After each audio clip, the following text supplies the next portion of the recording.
Welcome back to Everything Great About TUGS, and today it's all about Easter eggs. Considering that Easter is right around the corner, it'll be this Sunday during this weekend, I think it's time we look at some small details that may have gone unnoticed by even the most observant diehard fans of this show. There's truly quite a bit of fun details that get overlooked in TUGS. Some seem like bloopers almost that just went unnoticed by the camera crew and the writers when they made the episode. Others seem to add like more expression and really build the environment. And some are just downright fucking creepy. So, without any further ado, let's get into it. Yeah, there's birds in TUGS. They're not always entirely visible, but there's plenty of spots where you could spot them. On top of a buoy in the intro, another one on top of one of the shrimping boats in a snowy scene, on top of Jack the Grapper in Regatta, and all around in a lot of episodes. You know, they always play the sounds of seabirds just to build up the environment. But I don't think anybody ever really has taken a look and seen there are little bird figurines around the area of Big City Harbor. It's a fun detail.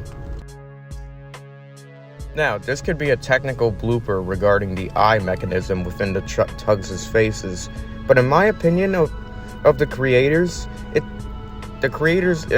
they thought it looked weird, they would have tried to correct it. And that's Zorran's hat moving whenever he's looking around.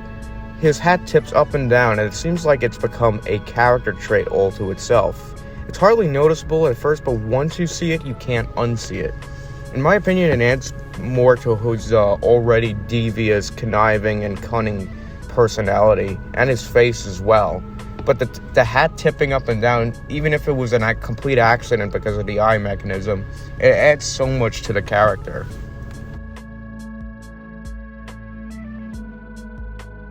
Sea Rogue is the character who's accused of being a pirate in the episode. Well, pirate. But he isn't a real pirate, he's a victim of circumstances regarding these green-eyed villains who are extorting him to steal barges, threatening to kill his uncle if he doesn't. An interesting detail to Sea Rogue is his eye patch. How did he get it? Why does he need it? Well, as fans, we can speculate, and this is where some details come into the picture.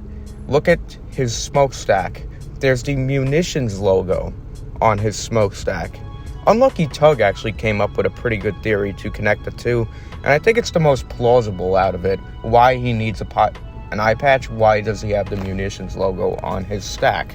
Lose an eye. There must be a really tragic backstory there. Well, he does have the munitions company logo on his stack. There obviously was a terrible accident where Sea Rogue's family got blown up in a munitions fire, and whilst trying to save them, he lost his eye. And with his family gone, his uncle took him in and raised him.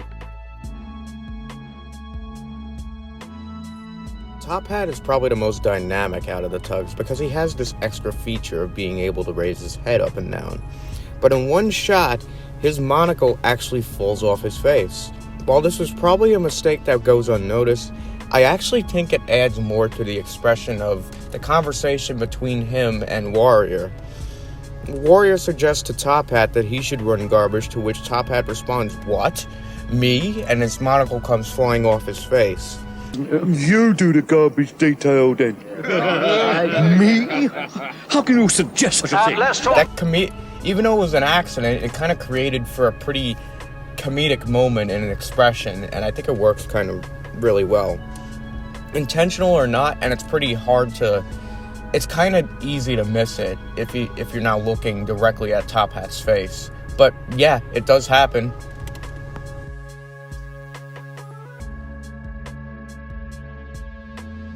Again, this is another unintentional added expression.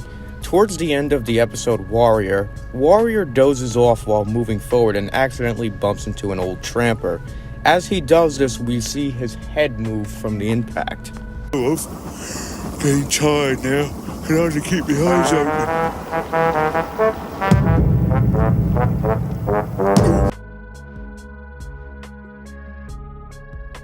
As if the episode Ghost wasn't creepy enough. And this is really a blink and miss it moment. When Big Mac is returning to the Starduck in the fogging evening, this comes right after Captain Star's narration states he heard a whisper and grew louder. If you listen very, very closely, you can hear a creepy little kid's voice echo, Big Mac. Whisper which grew louder.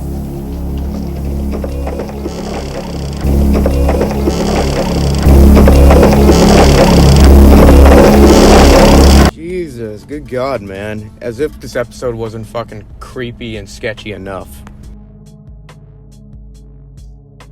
The last one I just kind of want to throw out there, it's not really an Easter egg, especially since it's very visible to anybody that watches the show religiously. I do want to put this question, why are the buoys alive? What's the point? I mean, sentient boats, planes, trains, cars is one thing, but a buoy never moves. It sits there, yet all of them have little faces, and some of them can even talk. Be seen or heard when they sailed off with their loot. Hello, boys, how are you? So, since the series only lasted 13 episodes, and this is just a small but weird detail about it, maybe there would have been a buoy-focused story? I don't know. I have no idea, but put it in the comments, put it out there. Why do you think the buoys have faces? It just doesn't really make a lot of sense to me. But thank you all for watching. This was some fun little details and Easter eggs within TUGS that I thought you might like. Some of them were unintentional bloopers, probably errors that never went noticed, and others are pretty fucking creepy, and others are definitely interesting that add to the environment. But thank you all for watching. I'll see you in the next episode. Peace. Twice. Yeah, well, that was a stupid exercise, Sunshine. No, it wasn't 10 cents. No. Wow, they literally murdered one for an experiment to see that 10 cents' fucking whistle is jinxed. Damn.